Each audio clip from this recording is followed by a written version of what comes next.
गुरपतवंत सिंह पन्नू, जो Sikh for justice SFJ संगठन का प्रमुख है, उसने एक बार फिर भड़काऊ बयान देकर खालिस्तान आंदोलन को सुर्खियों में ला दिया है। इस बार पन्नू ने रूस पर आरोप लगाते हुए कहा कि वह भारत के साथ मिलकर खालिस्तान समर्थकों को निशाना बना रहा है। पन्नू के इन आरोपों से भारत रूस संबंधों पर क्या असर पड़ेगा और मॉस्को इस पर कैसी प्रतिक्रिया देगा, आइए जानते हैं इस रिपोर्ट में।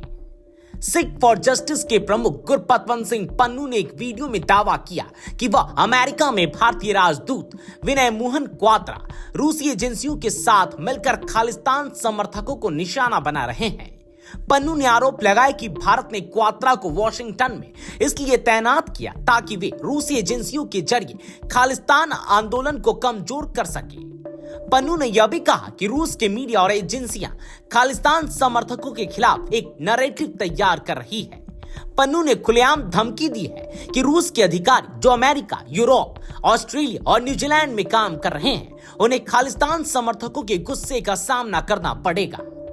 रूस की प्रतिक्रिया क्या हो सकती है, चलिए समझते हैं। रूस का अब तक का रुख खालिस्तान आंदोलन के खिलाफ सख्त और भारत के पक्ष में रहा है। मॉस्को ने SFJ जैसे संगठनों पर अपने देश में प्रचार, फंडिंग और सभाएं आयोजित करने पर पहले ही रोक लगा रखी है। 2020 में भारत द्वारा SFJ को आतंकवादी संगठन घोषित किए जाने पर भी रूस ने भारत का समर्थन किया था।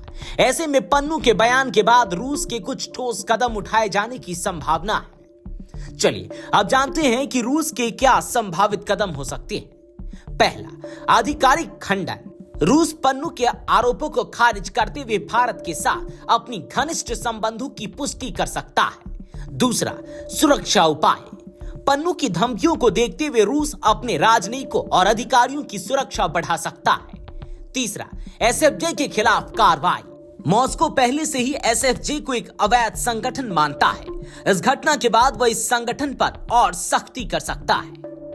पन्नू के आरोप भारत और रूस के मजबूत कूटनीतिक संबंधों पर शायद ही कोई प्रभाव डालेंगे। रूस और भारत दोनों देशों ने हमेशा अलगाववाद और चरमपंथ का विरोध किया है। चेचन्या और पंजाब में अलगाववादी आंदोलनों का सामना करने के अनुभव ने दोनों देशों को इस मुद्दे पर करीब लाया है। विशेषज्ञ मानते हैं कि रूस की नीति खालिस्तान जैसे आंदोलनों के खिलाफ स्पष्ट है। पन्नू के बयान सिर्फ भारत और रूस के संबंधों को कमजोर करने की कोशिश है, लेकिन मॉस्को और नई दिल्ली इस चुनौती का सामना करने के लिए पहले से तैयार है। पन्नू के आरोपों ने रूस की अंतर्राष्ट्रीय छवि और खालिस्तान समर्थकों के बीच रूस के खिलाफ एक नैरेटिव खड़ा करने की कोशिश की है, लेकिन रूस का भारत के साथ खड़ा होना और खालिस्तान जैसे मुद्दों पर उसकी स्पष्ट नीति यह दिखाती है कि ऐसे बयान उसकी नीति को प्रभावित नहीं करेंगे। दिल्ली से नवोदय टाइम्स पंजाब केसरी के लिए आदर्श झा की रिपोर्ट।